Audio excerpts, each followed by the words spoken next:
Hello dear student, once again I welcome you. It is Sachchidanand learning channel. तो student class 11 और class 12 दोनों में ये topic आप देख रहे हैं ट्रांसफॉर्मेशन। ये आता है आपके एग्जाम में। ये एग्जाम में 2 नंबर के आएंगे स्टूडेंट, काफ़ी इंपॉर्टेंट टॉपिक है ये ट्रांसफॉर्मेशन। तो इसके पहले हम बता दें स्टूडेंट, पार्ट 1 से लेकर के 9 तक हमने सिंथेसिस अच्छे से समझाया है। वहाँ पर जाकर के चेक करें हमारे चैनल पर, सच्चिदानंद लर्निंग चैनल पर, जिसका लिंक अपने डिस्क्रिप्शन में दे रहे हैं और सारे वीडियो का भी लिंक दे रहे हैं सिंथेसिस का। वहाँ से करें, बहुत ही इंपॉर्टेंट है, जो क्लास 11 और 12 दोनों में आता है। और साथ ही इंग्लिश क्लास 11 का प्रोज पोइट्री और सप्लीमेंट्री सेक्शन हो रहा है, जहाँ पर इंपॉर्टेंट क्वेश्चन आंसर बताए जा रहे हैं, उसको भी चेक करें। और जो लोग स्टूडेंट नए हैं प्लीज़ चैनल को सब्सक्राइब कर लें फॉर सपोर्ट मी। आइए चेक करते हैं हम लोग ट्रांसफॉर्मेशन। ट्रांसफॉर्मेशन हम बता दें, ट्रांसफॉर्मेशन का मतलब हिंदी रूपांतरण होता है परिवर्तन। परिवर्तन किसी भी एक वाक्य को दूसरे रूप में हम बदल दें बगैर उसके अर्थ को बदले। ठीक है, किसी भी वाक्य का अर्थ बदले बिना उसे एक रूप से दूसरे रूप में बदल देना ही ट्रांसफॉर्मेशन कहलाता है। करेक्ट।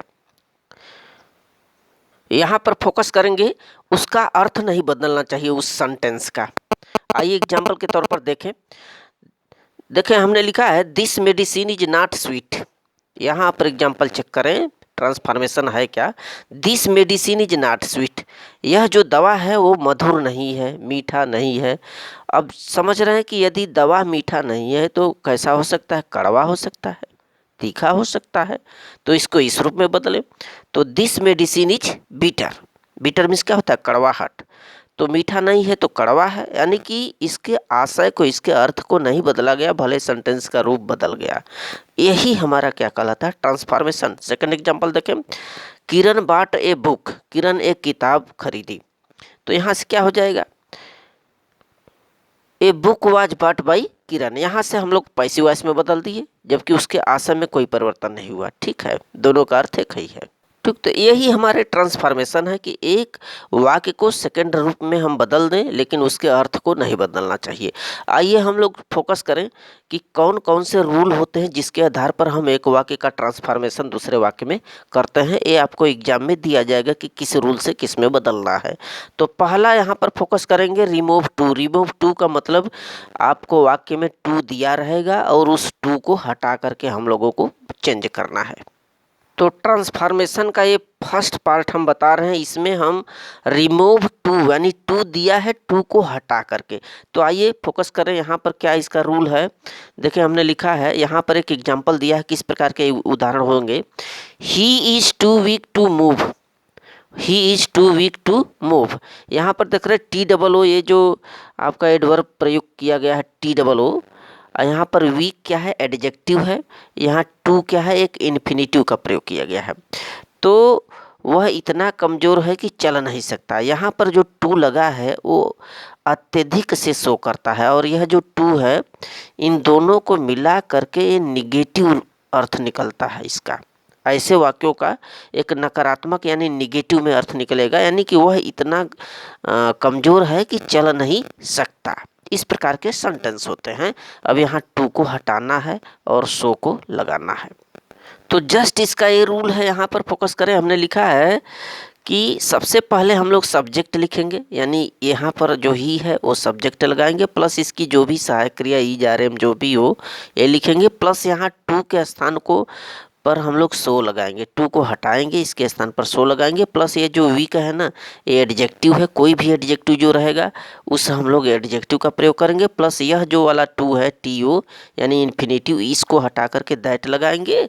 अब प्लस यहाँ पर क्या करेंगे, इसके बाद यहाँ पर हम लोग सब्जेक्ट लगाते हैं।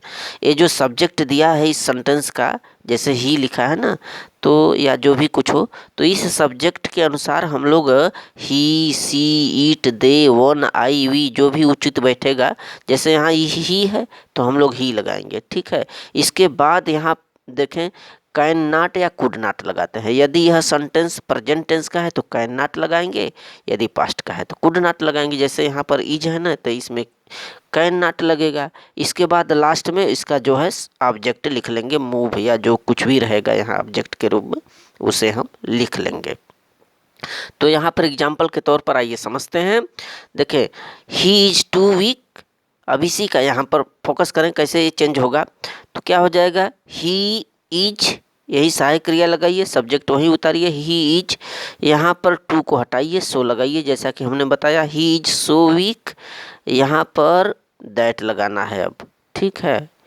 वीक के बाद एडजेक्टिव के बाद यहाँ दैट लगाएंगे, दैट यहाँ पर आप सब्जेक्ट लगाइए, ही है तो यहाँ ही लगाएं, ही कैन नॉट मूव, ठीक है। यहाँ चूंकि प्रेजेंट है तो कैन नॉट लगाइए इस रूल के मुताबिक।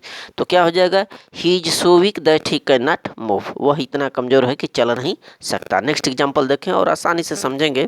आपको क्वेश्चन पेपर में दिया रहेगा रिमूव टू माने टू को हटा करके ट्रांसफॉर्मेशन करना है। Next example, it is too cold to go out, माने इतनी ठंडी है कि कोई बाहर नहीं जा सकता, ठीक है। तो क्या हो जाएगा इसका transformation, it is so cold, too को हटाइए सो लगाइए, इट इज़ सो, इसके बाद एडजेक्टिव कोल्ड लगाइए, फिर यहाँ टू को हटा करके दैट लगाना है, it is so cold that one can not go out. देखें ऐसे सेंटेंस जहाँ पर कि इट का प्रयोग हो, कर्ता के रूप में इट दिया हो, वहाँ वन कैन नॉट लगा देते हैं, वन, ठीक है, one can not go out. Next example देखें, you are too weak to work hard, यानी तुम इतने कमज़ोर हो कि कठिन परिश्रम नहीं कर सकते, इसका आशय होगा। तो क्या होगा इसका, देखिए यू आर सो वीक, ठीक है, टू को हटाइए सो लगाइए, यू आर सो वीक, यहाँ टू हटाइए दैट लगाइए, दैट चूँकि यहाँ यू आ गया तो यहाँ आपको सब्जेक्ट यहाँ यू ही लगाना है, that you can not work hard.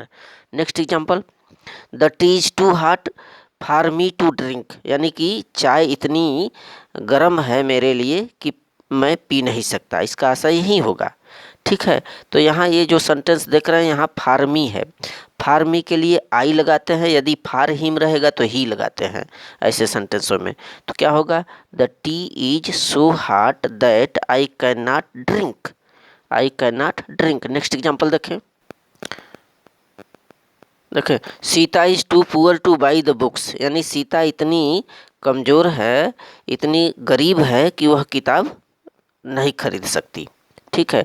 तो क्या हो जाएगा, सीता इज, टू को हटाइए सो लगाइए, सीता इज सो, फिर एडजेक्टिव तुरंत एडजेक्टिव लगाया करिए, सो पुअर, यहाँ टू हटाइए दैट लगाइए, दैट सी, सीता के लिए सी लगाएंगे, she can not buy the books. Next example, he is too old to walk, वह इतना वृद्ध है कि चल नहीं सकता, तो he is so old, he is so old that he can not walk, correct. Next example देखें, she is too poor to pay her फी, वह इतना गरीब है, वह इतना गरीब है कि अपने फी को नहीं दे सकती। तो क्या हो जाएगा, she is so poor that she can not pay her fee, ठीक। नेक्स्ट एग्जांपल देखेंगे, the tree was too high for me to climb, यानी वृक्ष इतना ऊंचा है मेरे लिए कि मैं इस पर चढ़ नहीं सकता, ठीक। तो क्या हो जाएगा, the tree was so high that I could not climb, I could not क्लिम्ब।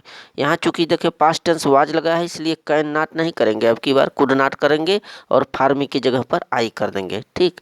तो स्टूडेंट ये है ट्रांसफॉर्मेशन, इसका रिपीट कर लें इसको एक दो बार, बहुत ही सिंपल है। So thank you.